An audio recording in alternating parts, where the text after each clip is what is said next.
அஸ்ஸலாமு அலைக்கும் வரஹ்மத்துல்லாஹி வபரகாத்துஹு. குரான் வாழ்வியல் ஆராய்ச்சி வகுப்பு 10 நம்ம இன்றைக்கி பார்க்கலாம் இன்ஷா அல்லாஹ். முந்தைய வகுப்பில் இறைவனுடைய பெயர்களை படிக்கிறது மூலயமா அவனுடைய பண்புகளை, அவனுடைய ஆற்றல், அதிகாரங்களை நம்ம தெரிஞ்சிக்க முடியும். இதனால் நம்ம இறையச்சமுடையவர்களாக ஆக முடியும் அப்படின்னு நம்ம பார்த்தோம். அதன் தொடர்ச்சியாக இன்றைய வகுப்பில் அல்லாஹ் தீமைகளை விட்டு விலக்கி, இதெல்லாம் தீய செயல்கள் விலகிக்கோங்க, இதெல்லாம் நற்செயல்கள், இதெல்லாம் செய்யுங்க அப்படின்னு தீமையை விட்டு விலக்கி நன்மைகளை போதிக்கக்கூடிய கட்டளைகளை, வசனங்களை அல்லாஹ் பெரும்பாலும் மதீனாவில் தான் இறக்கினான். அந்த இறக்கிய உடனேயே மக்கள் என்ன பண்ணாங்க, அந்த கட்டளைகள் சொல்லப்பட்ட உடனேயே மக்கள் செயல்படுத்த ஆரம்பித்தாங்க. அந்த மக்கள் ஏன், எதுக்கு, என்ன, விளக்கம், எதனால் அப்படின்னு எந்த ஒரு விளக்கங்களையும் அந்த மக்கள் கேட்கலை. சொன்ன உடனேயே செயல்படுத்த ஆரம்பிச்சிட்டாங்க. உதாரணத்துக்கு நம்ம எல்லாருக்கும் தெரியும் மதுபானம் தடை செய்யப்பட்ட வரலாறு. அல்லாஹ் தாலா சொல்கிறான், மதுபானம் அருந்தக்கூடியவர்களாக இருந்தாங்க அந்த மக்கள்.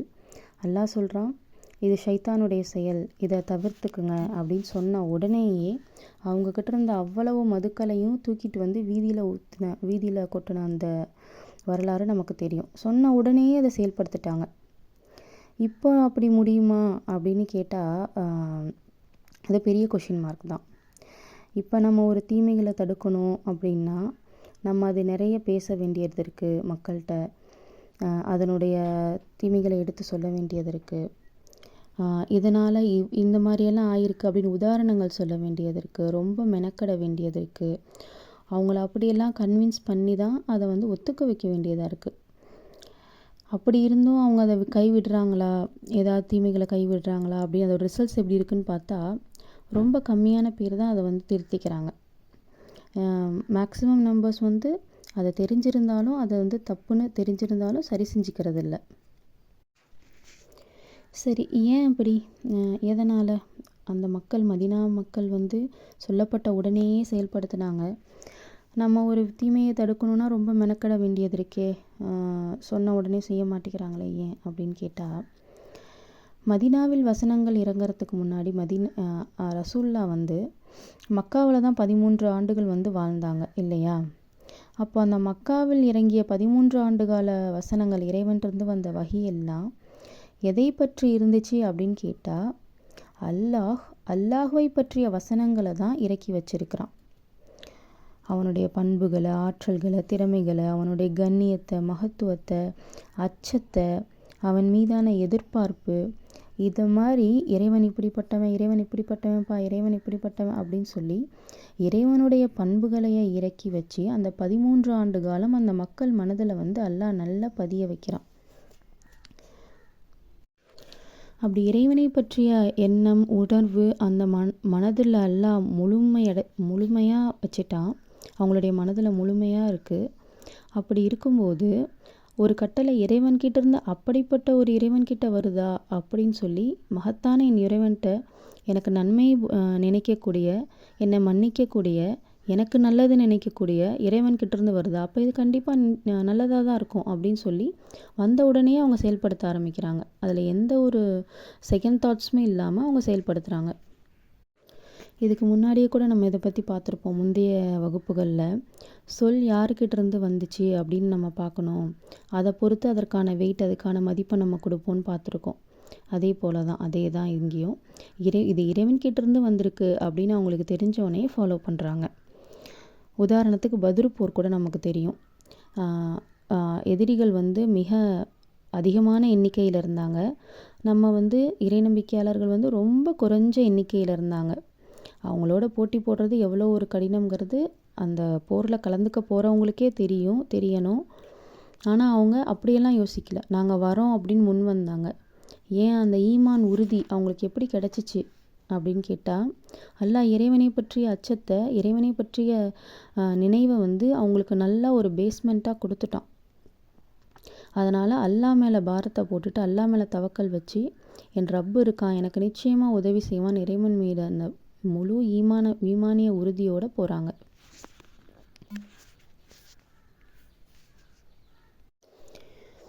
இப்படி இறைவனை பற்றிய எண்ணங்களை முதல்ல கொடுத்து அதற்கப்புறமா நம்ம ஒரு செயல்களை இதை செய் அப்படின்னு சொல்லும்போது அது மக்களுக்கு வந்து எளிதாக சென்றடையுது. அது மக்களால் எளிதாக எடுத்து பின்பற்ற முடியுது. 2வது அத்தியாயம் 21வது வசனத்தில் அல்லாஹ் சொல்கிறான், மனிதர்களையே, உங்களையும் உங்களுக்கு முன் சென்றோரையும் படைத்த உங்கள் இறைவனையே வணங்குங்கள், இதனால் தண்டனையிலிருந்து தப்பித்து கொள்வீர்கள். இறைவனை வணங்குங்க, இதன் மூலயமா நீங்கள் இரையச்சமுடையவர்களாகலாம், தண்டனை கிடைக்காம நீங்கள் தப்பிச்சுக்கலாம் அப்படின்னு அல்லாஹ் சொல்கிறான். 39:16 அவர்களுக்கு மேற்புறமும் நெருப்பிலான தட்டுகள் இருக்கும், கீழ்ப்புறமும் தட்டுகள் இருக்கும். இதன் மூலம் அல்லாஹ் தன் அடியார்களை அச்சுறுத்துகிறான். என் அடியார்களே, எனக்கு அஞ்சுங்கள் அப்படின்னு சொல்கிறான். தட்டுகள் இருக்கும், நரகத்தில் இப்படிப்பட்ட வேதனைகள் இருக்கும், நீங்கள் அஞ்சு கொள்ளுங்க அப்படின்னு சொல்லி அல்லாஹ் அச்சுறுத்தி இதன் மூலியமாக என்னை அஞ்சிக்கிங்க அப்படின்னு அல்லாஹ் சொல்கிறான். இந்த மாதிரி அச்சமூட்டக்கூடிய விஷயங்கள், நரகம், கபர் வேதனை, இந்த மாதிரி விஷயங்களை சொல்லி அல்லாஹ் வந்து அஞ்சக்கூடியவர்களாக ஆயிக்கோங்கன்னு சொல்கிறான். நம்மளை இறை நினைவை விட்டு அகற்றக்கூடிய இன்னொரு முக்கியமான விஷயத்தை நம்ம இப்போ பார்க்க போகிறோம். அதுதான் பெருமை. பெருமைனா நம்ம எல்லாருக்குமே தெரிஞ்ச ஒரு விஷயந்தான். பெருமைனா என்னென்னா, நம்ம தான் உயர்வு, நம்மளுடைய எண்ணங்கள், நம்மளுடைய செயல்கள், நான் தான் பெருசு அப்படின்னு நினைக்கிறது பெருமை. நம்முடைய வாழ்க்கையில் நம்மளை அறியாமலேயே நம்ம பெருமைக்குள்ளே நிறைய விஷயங்களை நம்ம தள்ளப்படுறோம். அது நம்மளை அறியாமலே அது நடக்குது. அதுதான் இங்கே நம்ம கவனிக்க வேண்டிய விஷயம். நம்ம நினச்சிக்கிட்டு இருக்கோம், நமக்கெல்லாம் அந்த குணம் கிடையாது, நமக்கெல்லாம் அந்த உணர்வு கிடையாது, நம்ம இறைவனை அஞ்சுறோம், தொழுகிறோம், நமக்கெல்லாம் அது வராது அப்படின்னு நினச்சிக்கிட்டு இருக்கோம். ஆனால் அப்படி இல்லை. நம்முடைய குழந்தைகள்கிட்ட ஏதாவது சொல்கிறாங்க அப்படின்னா, எனக்கெல்லாம் தெரியும், நீ எனக்கு சொல்ல தேவையில்லை அப்படின்னு சொல்கிறோம் பாருங்கள், அதுவும் ஒரு விதமான பெருமை தான். நம்முடைய குழந்தைகள் தானே, நம்ம குழந்தைகள்கிட்ட தானே சொல்கிறோம், அவங்க நம்மளை விட தெரியாதவங்க தானே அப்படின்னு நம்ம நினைக்கலாம். ஆனால் அப்படி இல்லை, அதுவும் ஒரு வித பெருமை தான். ஒரு ரோட்டில் நடந்து போகும்போது ஒருத்தர் குறுக்க வந்துட்டார் அப்படின்னா, ஒரு பைக்கில் போகிறோம், ஒருத்தர் குறுக்க வந்துட்டாருன்னு என்ன செய்வோம், உனக்கு கண்ணு இல்லை, கண்ணு இல்லாமலாம் இருக்க அப்படின்னு சொல்லி நம்ம கேட்குறோம். அப்போது அதே ஒரு வார்த்தையை ஒரு அதிகாரத்தில் இருக்க வேறு யாரையாவது பார்த்து கேட்போமா, ஒரு போலீஸ்காரரை பார்த்து கேட்போமா? கேட்க மாட்டோம்ல. அப்போ அவரை நம்ம இழிவாக நினச்சி தானே அந்த வார்த்தையை பேசுகிறோம் இல்லையா? அப்போ அதுவும் ஒரு பெருமை தான். இந்த மாதிரி சின்ன சின்ன விஷயங்களில் நம்ம வாழ்க்கையில் நம்ம அறியாமே நம்ம பெருமை அப்படிங்கிற ஒரு விஷயத்துக்குள்ளே இருக்கோம். அதை நம்ம வந்து அனலைஸ் பண்ணி பரிசீலனை பண்ணி நம்ம பார்க்கணும். நம்மளுடைய செயல்களை நம்ம பரிசீலனை பண்ணி பார்க்காட்டி இது வந்து நிச்சயமாக ஒரு பெரிய விளைவை ஏற்படுத்திடும். நம்ம எவ்வளவு நன்மைகள் செஞ்சாலும் அது நமக்கு நாளைக்கு பயனளிக்காமல் போயிடும். அல்லாஹ் காப்பாற்றணும் நம்ம எல்லாரையும் இதிலிருந்து. இதுக்கு முந்தைய வகுப்பில் பார்த்தோம் இல்லையா, இறை நம்பிக்கையாளர்கள் வந்து மறுமைக்காக கவனிப்பாங்க, நம்மளுடைய செயல்களை கவனிப்பாங்க. அந்த மாதிரி கவனமாக நம்மளுடைய செயல்களை நம்ம ரீகால் பண்ணி பார்க்கணும். ஒவ்வொரு செயல்களையும் நம்ம இன்றைக்கி என்ன செஞ்சுருக்கோம், இதனால் என்ன விளைவு ஏற்படும், இது பெருமையில் வருமா அப்படின்னு நம்ம ரீகால் பண்ணி பார்க்கணும். 7வது அத்தியாயம் 146வது வசனத்தில் அல்லாஹ் சொல்கிறான், நியாயமின்றி பூமியில் கர்வம் கொண்டிருப்பவர்களை எனது சான்றுகளை விட்டும் திருப்புவேன். அவர்கள் எந்த சான்றை கண்டாலும் அவர்கள் நம்ப மாட்டார்கள். நேரான வழியை அவர்கள் கண்டால் அதை தங்களது வழியாக கொள்ள மாட்டார்கள். வழிகேடான பாதையை அவர்கள் கண்டால் அதை தமது வழியாக்கி கொள்வார்கள். அதாவது ஒருவனுடைய மனதிற்குள்ள பெருமை வந்துருச்சு அப்படின்னா அவனுடைய மனதிற்குள்ள குரான் இறங்காது. அந்த பெருமை அகற்றினால் மட்டுமே குரான் வந்து அவன் மனதிற்குள்ளே இறங்கும். நம்ம மேலோட்டமாக பார்த்தா வந்து குரானை படிப்பது மாதிரி, சிந்திக்கிறது மாதிரி, அந்த குரானில் பெரிய அறிஞர் மாதிரி அப்படி தான் தோணும். நம்ம குரானை பற்றி நிறைய தெரிஞ்சிருப்பாங்க. ஆனால் பெருமைங்கிற உணர்வு இருந்துச்சு அப்படின்னா அந்த குரான் உள்ளத்தில் இறங்கி அது பயனளிக்காது. நம்ம படித்து வச்சுருப்போம், தெரிஞ்சு வச்சுருப்போம், ஆனால் அது பயனளிக்காது. அது நம்ம வாழ்வியல் பயன்பாட்டிற்கு, மாற்றத்திற்கு அது எந்த விதத்துலையும் உதவாமலே போயிடும். இதில் தான் அல்லாஹ் சொல்கிறான், நேரான வழியை பார்த்தா வந்து அவங்க தன்னோட வழியாக எடுத்துக்க மாட்டாங்க, தப்பான வழியில் போயிடுவாங்க பெருமை இருந்தால். 27வது அத்தியாயம் 13-14 வசனங்களில் சொல்கிறான், பார்க்கும் வகையில் நமது சான்றுகள் அவர்களிடம் வந்தபோது இது தெளிவான சூனியம் என்று அவர்கள் கூறினர். அவர்கள் அதை உறுதியாக நம்பியிருந்தும் அநியாயமாகவும் ஆணவமாகவும் மறுத்தனர். குழப்பம் செய்தோரின் முடிவு எவ்வாறு இருந்தது என்று கவனிப்பீராக. அதாவது அவங்களுக்கு சான்றுகள் தெளிவாக வந்திருந்தாலும் அவங்க நம்பாமலாம் இருக்க மாட்டாங்களாம். அவங்களுக்கு தெரியுமா இது கரெக்டு தான் அப்படிங்கிறதெல்லாம் அவங்க மனதில் தெரியும், அவங்களுக்கு தெரியும். அப்படி இருந்தும் அவங்களுடைய ஆணவத்தின் காரணமாக, பெருமையின் காரணமாக அதை எடுத்துக்க மாட்டாங்க, செயல்படுத்த மாட்டாங்க. 31வது அத்தியாயம் 7வது வசனத்தில், அவனிடம் தமது வசனங்கள் கூறப்பட்டால் அகந்தை கொண்டவனாகவும் அதை செவியுறாதவனைப் போலவும் தனது காதுகளில் அடைப்பு உள்ளதைப் போலவும் புறக்கணிக்கிறான். அவனுக்கு துன்புறுத்தும் வேதனை உண்டு என எச்சரிப்பீராக. பெருமை இருந்துச்சுன்னா அதில் காதில் வாங்கினாலும் வாங்காதவங்க மாதிரியே உட்காந்துருப்பாங்களாம். அதை தன்னுடைய உள்ளத்துக்குள்ளே எடுத்து காதுக்குள்ளே போட்டு அதை செயல்படுத்தவே மாட்டாங்க. அதை ரொம்ப கவனம் இல்லாமல் இருப்பாங்க, அதில் கவனம் இல்லாமல் இருப்பாங்க நல்லா சொல்கிறான். வரலாற்றில் எங்கெல்லாம் பெருமை அடிச்சிருக்கோ, பெருமை பேசப்பட்டிருக்கோ அந்த சமுதாயத்திற்கெல்லாம் அல்லாஹ் அழிவை தான் கொடுத்துருக்குறான். இது நம்ம நிறைய இதில் பார்த்துருக்கோம், நம்ம நிறைய வரலாறுகளில் பார்த்துருக்கோம். இப்போது உலகத்தினுடைய முதல் பாவம் எது அப்படின்னு நம்ம கேட்டால் நம்ம என்ன சொல்லுவோம்? ஆதமுடைய சகோதரர்கள் கொலை செஞ்சாங்க ஒருத்தர் இன்னொருத்தர் அப்படின்னு சொல்லுவோம். அப்புறம் ஆதம் அலைஹிஸ்ஸலாம் அல்லாவின் கட்டளையை மீறி அந்த மரத்தை நெருங்கிட்டாங்க, அதை சொல்லுவோம். ஆனால் முதல் பாவம் எதுன்னு கேட்டால் ஷைத்தானே அல்லாஹ் ஆதமுக்கு பணிய சொல்லி அவன் பணிய மாட்டேன்னு சொல்லி பெருமை அடிச்சுட்டு வந்தான் பாருங்க, அதுதான் முதல் பாவம். 7வது அத்தியாயம் 12வது வசனத்தில் அல்லாஹ் சொல்கிறான், நான் உனக்கு கட்டளையிட்ட போது பணிவதை விட்டு உன்னை தடுத்தது எது என்று இறைவன் கேட்டான். நான் அவரை விடச் சிறந்தவன், என்னை நீ நெருப்பால் படைத்தாய், அவரை களிமண்ணால் படைத்தாய் என்று கூறினான். பெருமை தன்னை உயர்வா நினைக்கிறதே பிறரை தாழ்வா நினைக்கிறது தான். அவன் என்ன சொல்கிறான் சைத்தான், நான் அவரை விட ஆதம் அலைஹிஸ்ஸலாம் அவரை விட நான் தான் சிறந்தவன், நீ என்னை நெருப்பால் படைச்சிருக்க, நான் தான் சிறந்தவன் சொல்லி பெருமை அடித்தான்.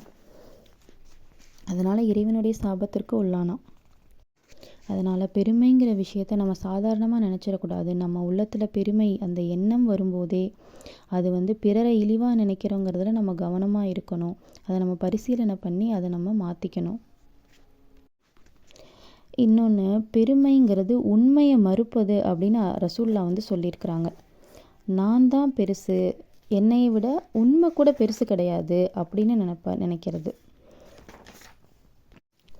28வது அத்தியாயம் 78வது வசனத்தில் அல்லாஹ் சொல்கிறான், என்னிடம் உள்ள அறிவின் காரணமாகவே இது எனக்கு தரப்பட்டுள்ளது என்று அவன் கூறினான். இவனை விட அதிக வலிமையும் ஆள்பலமும் கொண்ட பல தலைமுறையினரை இவனுக்கு முன்பு அல்லாஹ் அளித்திருக்கிறான் என்பதை இவன் அறியவில்லையா? அவர்களின் பாவங்கள் பற்றி இக்குற்றவாளிகள் விசாரிக்கப்பட மாட்டார்கள். அதாவது அல்லாஹ் தஆலா ஹாரூனை பற்றி சொல்கிறான்.